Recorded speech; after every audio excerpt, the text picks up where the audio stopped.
Bueno, Lalo, gracias por recibirnos en tu casa. Acá, digamos, los chicos de la garganta nos presentamos hace rato, pero bueno, de vuelta porque estamos filmando. Nelson y Lilian.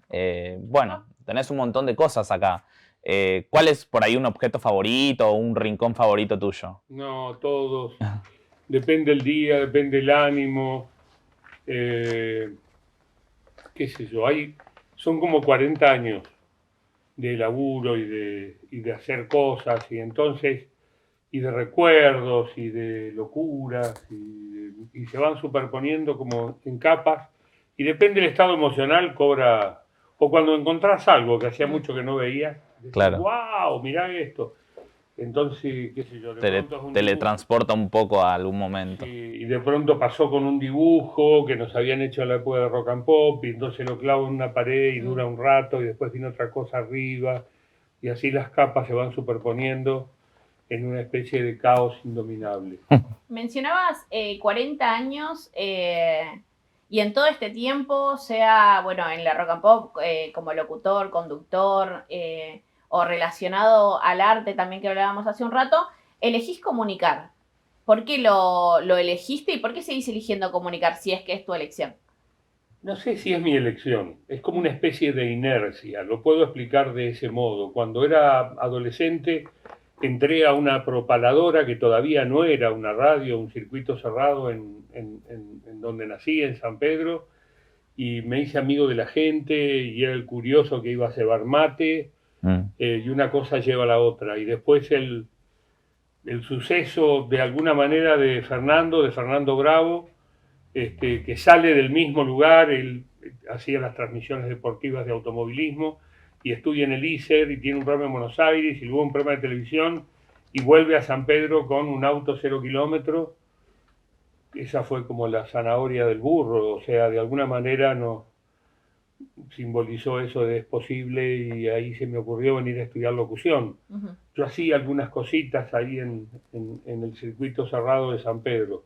Te costó bastante entrar al ISER, leí en Entré alguna al nota. tercer año, di un año, al otro no, volví al tercero y ahí logré entrar. Fui el último.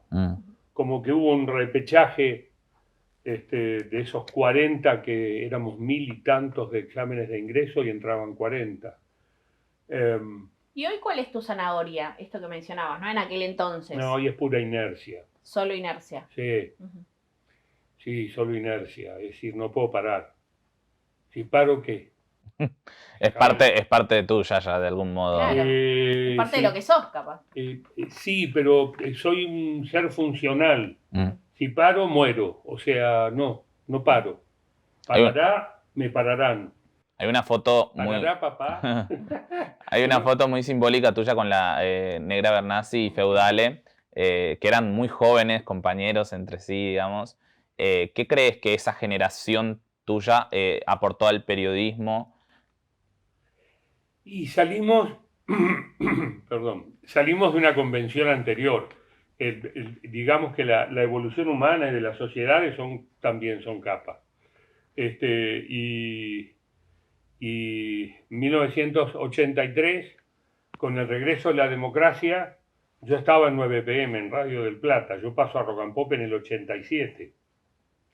Rock and Pop empieza a fines del 85.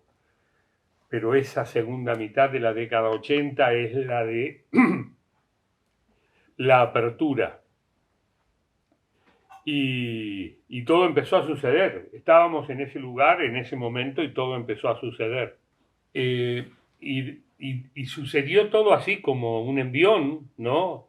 No solamente en la radio, en todos los medios, en el teatro, en la música, en el rock, ¿no? Todo lo que estaba underground, y se hacían los sótanos y en los garages, y nada, los 80, ¿no? Que para nosotros son fundamentales.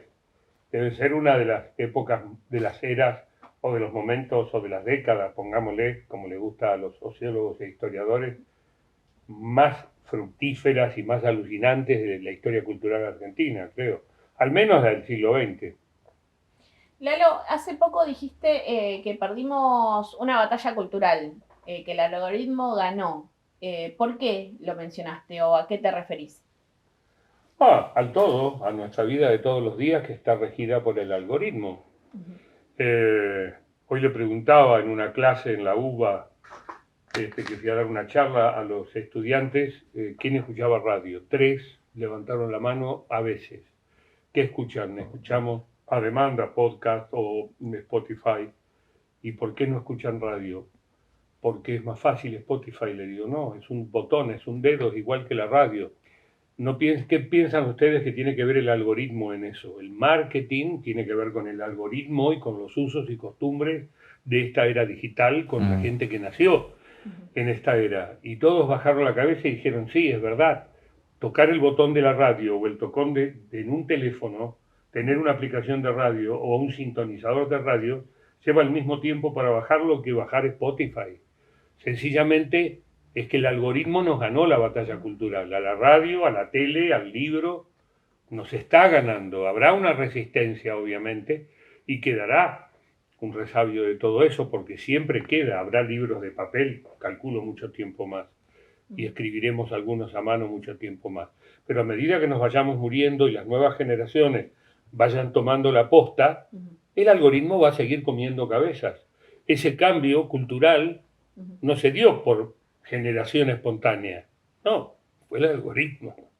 Y ahí teniendo en cuenta lo que mencionás, en esta época de brevedad, ¿no? Tiene que ser todo rápido. ¿Hacia dónde va la comunicación para vos? No breve, rápido. Lo cual lo hace breve, pero no menos intenso. ¿Hacia dónde va la comunicación? No tengo la más puta idea. Si yo tuviese esa respuesta, no estaría acá dándole esta nota a usted. Estaría en Silicon Valley dándole la mano a Elon Musk. No, tremendo, tremendo, porque también lo que se genera ahí es un detrimento muy grande para los medios comunitarios, los medios populares o independientes, ¿no? Que de algún modo estamos perdiendo la pulseada también con eso, con adaptarnos tal vez a eso que decís vos de los algoritmos. ¿Cuál crees que es el principal desafío, ¿no? Para los medios que no son empresas? Adaptarse y utilizar todas las mismas herramientas que usan las empresas para hacer lo mismo, pero con otro objetivo, con otro corazón, con un alma diferente. Eso cambia todo, pero las herramientas, ¿no? Martillo, pinza, destornillador, para todos. Algoritmo, para todos. Pero vos tenés que adaptarte, no tenés que tener prejuicios y tenés que sacarle el jugo en función de tu objetivo.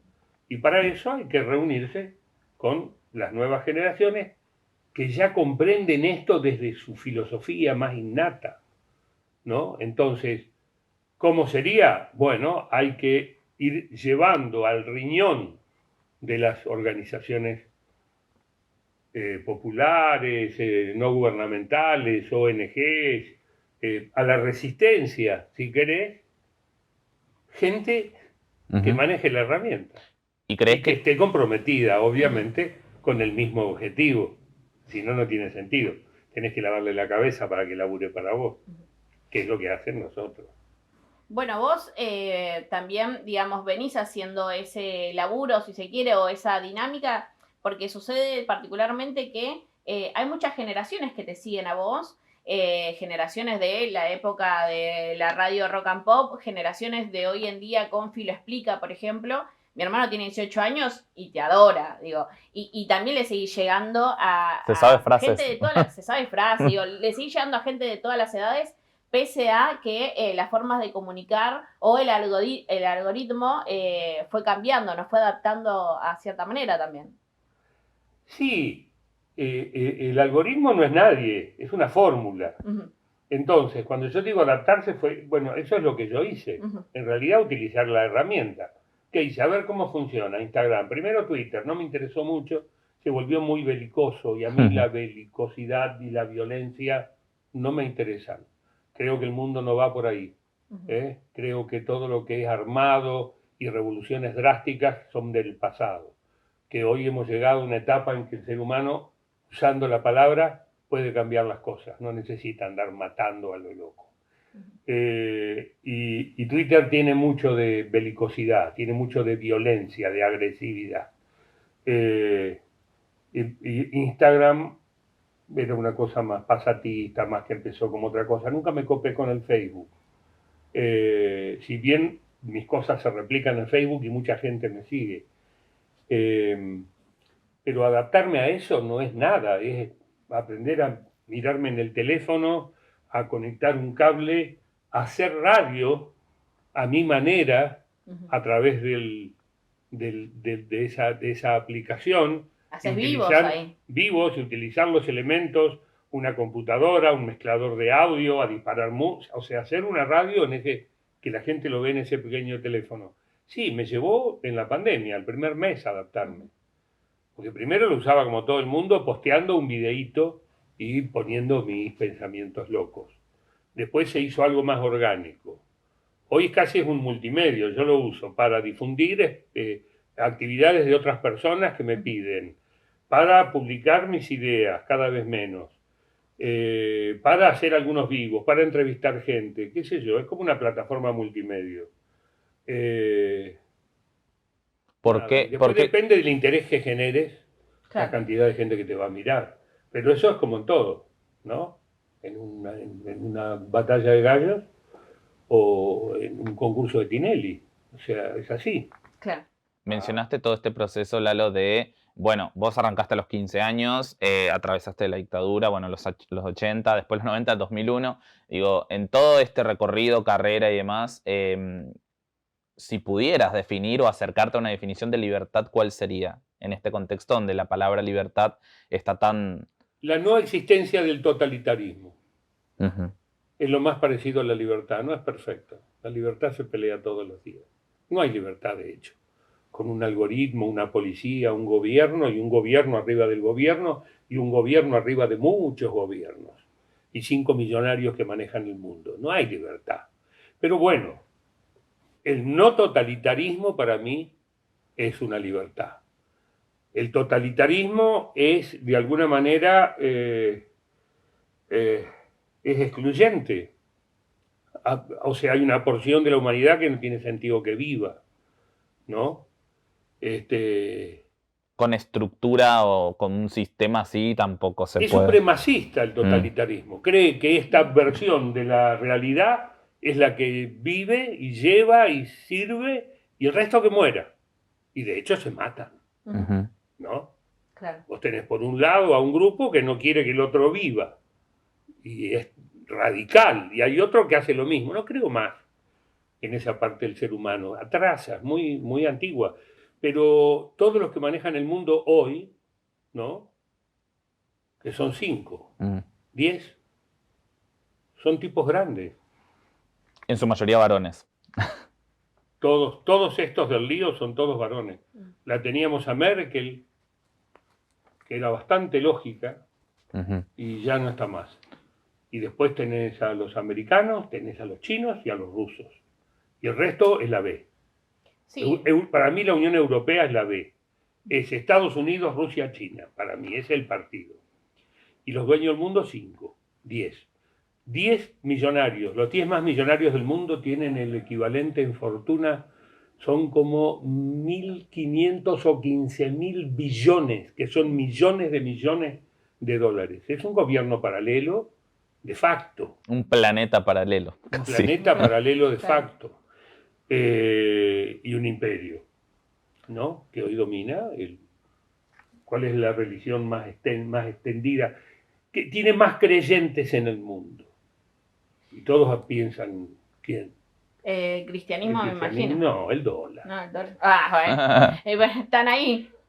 Para que exista una religión hay que creer en un símbolo. That's the way. Sí. Entonces, no es, sí es una religión. Cuando eso se rompa, ese equilibrio se rompa, habrá otro imperio. Bueno, el Papa lo dijo, el dios dinero, ¿no? Como en ese término. Sí, pero dentro del dios dinero, el dinero El es dólar. el dólar, Claro, no es el la peso, moneda. no es Claro. el yen, No es cualquier dinero. es el dólar. Claro. Todo el negocio mundial, esa es la conquista del imperio. No lo hizo a través de las armas en muchas guerras menores, pero no necesitó una guerra mundial. Necesitó tomar el mundo con la economía, con el dólar, con el marketing, con la publicidad y con todo esto. Pero es el imperio de hoy, o sea, ¿qué haces? ¿Un ejército contra ese imperio? ¿Quién? Claro. Sí. Bueno, los bárbaros bajaron a los romanos. O sea que de alguna manera podemos tener la esperanza de que algún día las nuevas generaciones, sobre todo, descubran nuevas maneras de hacer ese cambio, esa revolución. Hoy tenemos la democracia. Evolución. En este aspecto tenemos esta construcción democrática que está herida, que está rengueando si se quiere, pero la pregunta tiene que ver con que, bueno, los medios de comunicación, los periodistas actuales, en nombre de la democracia, atraviesan cierta ética periodística para hacer y decir lo que fuese a favor, ¿no?, de intereses económicos o políticos. ¿Qué lectura tenés de eso, ¿no? De que, bueno, se alimente a personajes fascistas, por ejemplo. La libertad avanza. Claro, tenemos libertad de opinión y libertad de prensa. No tenemos una ley que castigue el negacionismo. Por ende, digamos que está dentro de su... No nos gusta, ok, bancatela. Democracia es gana uno, ese gobierna y el resto trata de ser lo más gobierno posible. Todos los que ganan una elección vamos a tener gobernadores de radicales, gobernadores de PRO, gobernadores regionales, gobernadores peronistas, intendentes más variopintos todavía, sí, y el presidente que tengamos, y los senadores y los diputados de todo eso conforma el Estado, ¿no?, y el gobierno, en definitiva. Cuando ganan y termina una elección, todos ellos, sean del partido que sean, son el gobierno. Si no entendemos eso, estamos en problemas. Y deben trabajar juntos y ponerse de acuerdo. Porque para eso los votamos y pagamos impuestos. Es sencillo, es de manual. Si lo querés cambiar, 2/3, cambiar la Constitución o revolución que atrás. No hay manera. Esto de que gana uno y si no nos gusta le ponemos el palo en la rueda, es una pelotudez. Es no entender. Es como decía un amigo francés, seguimos siendo monárquicos. Si llegamos al poder nos entronizamos, nos queremos quedar todo el tiempo posible. Cedemos ese poder a nuestros familiares y sangre más directa, a nuestro núcleo que nos rodea, a nuestros amigos. Y encima nos gusta no pagar impuestos como si no le pagáramos impuestos al rey. La gracia es no pagarle impuestos al rey. En una democracia, si no pagas impuestos, no te estás pagando a vos mismo. No entendiste. O sos un delincuente y vas preso.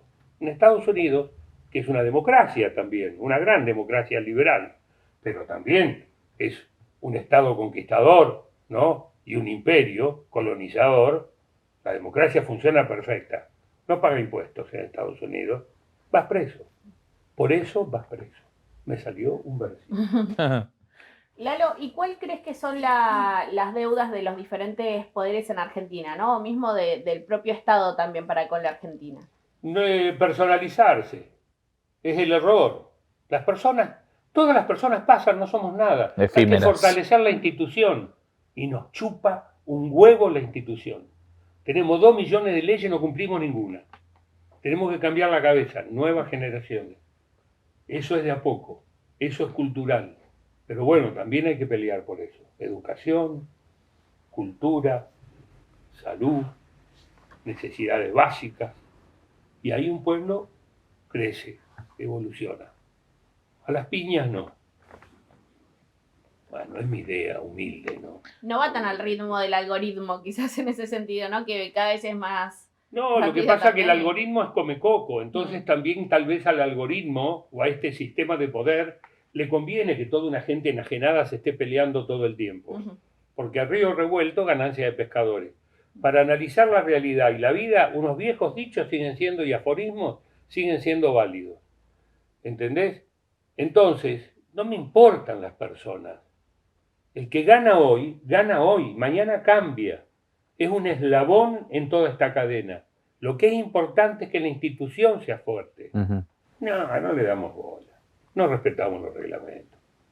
Cualquier candidato salta de jurisdicción, vivía acá y después lo votan en otro lado. Son boludeces. Te dicen, pero es una boludez. No es una boludez. La institución tiene un reglamento y hay que cumplirlo.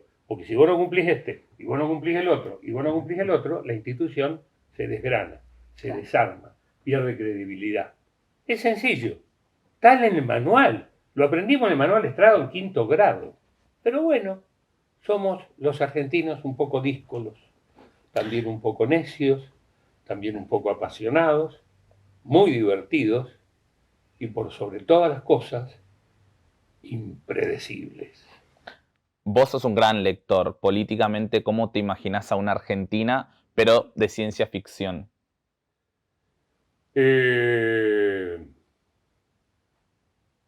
Futurista, tal vez. ¿Cómo me la imagino? ¿Cómo Sí, creo que va a ser? ¿O cómo me gustaría que sea? Esto ahí cambia todo. Ahí va. Ah, bueno. A mí me interesa de cómo te gustaría que fuese. Me gustaría que sea, me gustaría que sea pareja, que todos tengan la misma oportunidad. Yo calculo que se puede. El mundo tiene riquezas para ser distribuidas, hay que distribuir mejor.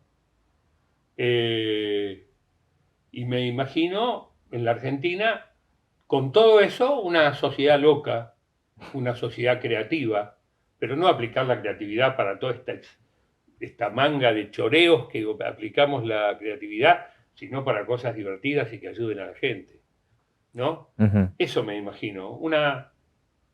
Tenemos todo para tener una sociedad perfecta. Lalo, a mí me gustaría preguntarte o girar capaz un poco la charla al respecto de tu relación con lo sonoro, con la música también. ¿Cómo describirías ese nexo?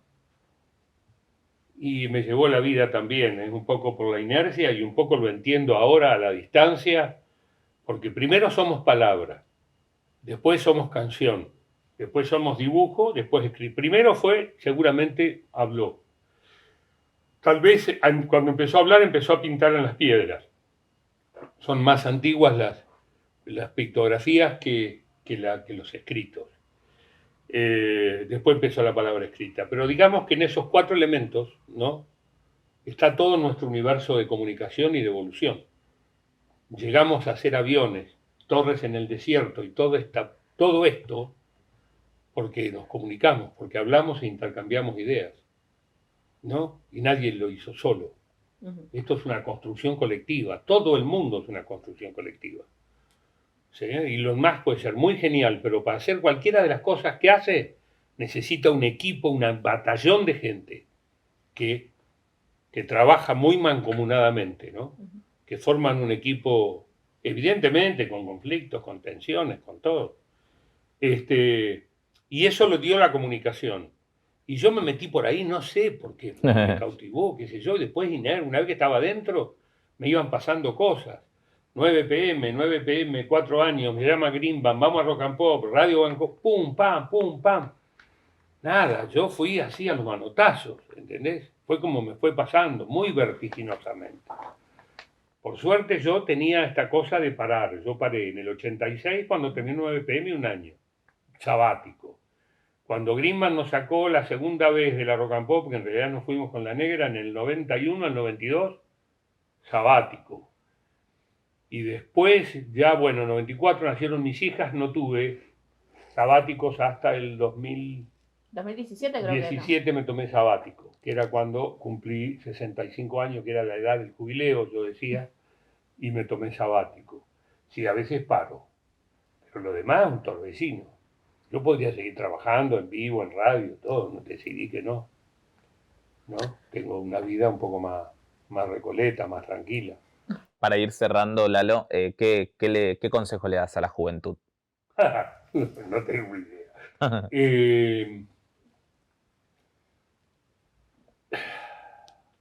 Caballito de batalla. Aprender a manejar la tensión. Aprender a manejar la violencia. Aprender a manejar la ira. Aprender a manejar la conversación y el acuerdo. Algunos ya lo deben haber escuchado en otras notas. Física mecánica, ley de torque, tornillo, tuerca, ¿no? Símbolo de la construcción de cualquier cosa, un reloj, un auto, una bicicleta, una casa, un edificio, un avión, un barco, todo, tornillo y tuerca. el torque, ¿no? Para las grandes construcciones, para los motores buenos, todo, se usa una llave de torque, que es cuánto ajusto la tuerca, porque si ajusto demasiado, se falsea la rosca o se rompe el tornillo, se desarma. Si dejo medio desajustado, con el movimiento se desajusta, se sale y se cae. El equilibrio perfecto, el torque perfecto, la tensión perfecta entre las cosas, entre dos amigos, entre izquierda y derecha, es lo que da el equilibrio y la cosa, la herramienta, la máquina, funciona. Si no, se rompe. Y si se rompe, es muy probable que se vaya para un lado o se vaya para el otro. Y ahí caemos en el totalitarismo. Lalo, te agradecemos muchísimo por el tiempo, por... Se mandó una carta. No, es que nos parece muy, muy necesario que poder escucharte. Y Siempre por es un supuesto placer. también a la juventud. Realmente nos parece que es necesario que no solamente nosotros, sino la juventud te pueda escuchar. No, gracias a ustedes, a la gente de La Garganta, a la gente de Radio Nacional, a todos los que por cualquier aplicación estén Spotify, Coso, TIN, Nacional, en la web, www, estén escuchando, les mando un saludo y recuerden, siempre que llovió, paró. Tardó un poco en Macondo, con García Márquez, pero después paró. Bueno, muchísimas gracias. Y cuando quieras te esperamos en alguno de nuestros barrios, más que bienvenida. Dale.